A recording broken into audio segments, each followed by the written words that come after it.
it's important you get outside your comfort zone and build as many connections as you can. Today's episode featured Paul Crowley, the head football coach at his alma mater, Christopher Newport University. Paul shared his coaching philosophy, which emphasized hiring trustworthy and high-performing coaches and the importance of recruiting talented players who fit your team culture. And I think that's especially valuable at the Division III level.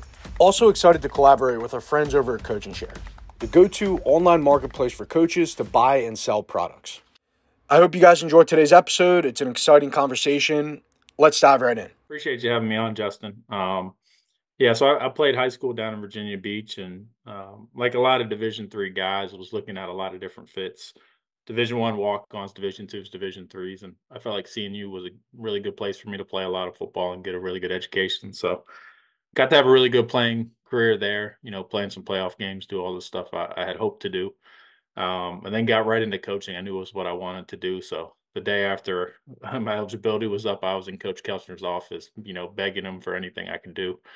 And then had your pretty typical early young coaching career, not making a lot of money and doing the menial tasks, but was able to work my way up and through the ranks. And I was lucky Coach Kelchner let me be recruiting coordinator when I was 21 or 22, so I got to really learn the ropes of that, and then move all over the offensive side of the football. Eventually become the offensive coordinator in 15 and 16 until Coach Kelchner retired.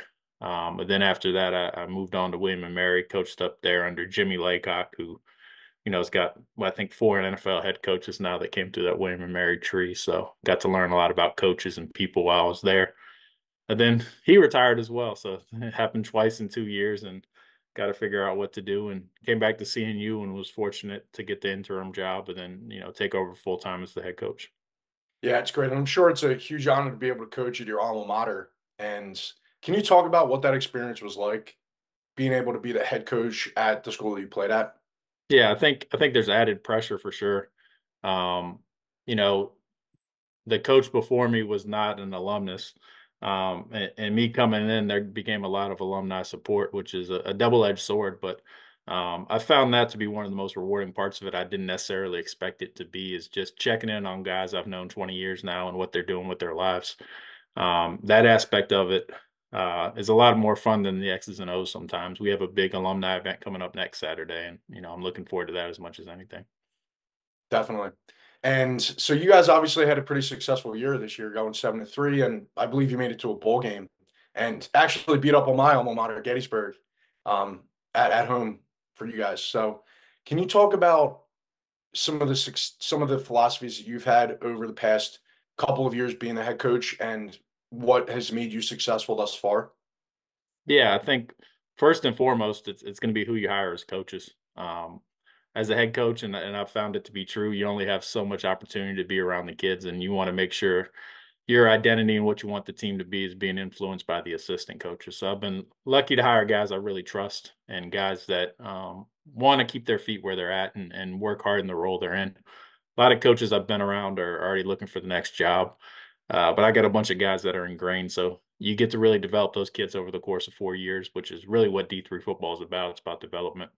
Yeah. And then keep the same coaches in the same high schools year in and year out, where you start to build those relationships and get the edge on some of the more talented kids. So first and foremost, that was the most important thing. And then I think secondarily, any level of football, it's all about recruiting. You better be able to recruit at a high level, and not only recruit at a high level, but I think be able to identify talent and the kind of guys that fit your program. We always look for high character guys because at our level, when it's not in scholarship, if you're not playing it because you really love it, it's going to be tough. So I think it's IDing those guys that fit your culture. Then all of a sudden, you'll have the culture you want. Thanks again to our friends over at Coach and Share for sponsoring today's podcast. I checked out the website and they have a lot of interesting products from guides to templates. Definitely check it out. It's called coachingshare.com. Yeah. And I think you really hit the nail on the head right there, just talking about relationships and surrounding yourselves with successful people, people that aren't going to be looking for that next job. Um, so can you talk about if you had to go back 10 or I guess you said it was like 10 or 15 years when you first got started coaching. If you knew now or if you knew then what you know now, what would you tell yourself at that point? Hmm, That's a good question. I was fortunate to get really good advice at that age, but the thing I wish I would have done a better job of, and it's hard, I'm not one of those people that naturally networks. I don't like having fake, phony conversations. And I'm not telling young coaches to do that, but it's important you get outside your comfort zone and build as many connections as you can because me getting here has been lucky to a degree where, 9 years I worked at the same place and didn't build a lot of connections. In my 2 years at William Mary, I probably made more connections there with a new group of people than I did the previous nine. So when you're young, when you don't have a family, when you don't have kids, and you can make it work, travel, meet people, I think that's really important, regardless of the job. I think there's pros and cons to either, getting your position group at a young age and kind of learning the ropes there, or going the GA route and maybe going to a higher level. So I don't think one's necessarily better than the other. I enjoyed as a young coach having my own position group. I thought that made me much, much better as a coach. Yeah, for sure. And it's interesting to hear you say that because for me personally, I'm not the guy to. Well, I'm also not naturally a guy to go out and network, and it's really just what you have to do. Like I've learned to be able to go to those conventions, also start the podcast and things like that. And I think just like what you were saying, it all comes from experience. You have to know how to go outside of your comfort zone for sure. Yeah, absolutely. And, like going to the convention when I was 22 and didn't know anybody, it was miserable. It was like being at a dance and none of the girls want to go out with you. But the older I've gotten, you get to know more people. All of a sudden, the connections become easier, and it never is as hard as it is as when you're young. So it gets better from there. For sure. Well, Coach, thank you very much for being on today. Any last words you want to share with the audience today? No, just if nobody's been down to Christopher Newport or you're not familiar with us and what we got going on, it's one of the better setups in Division III football as far as we get great crowds, a band.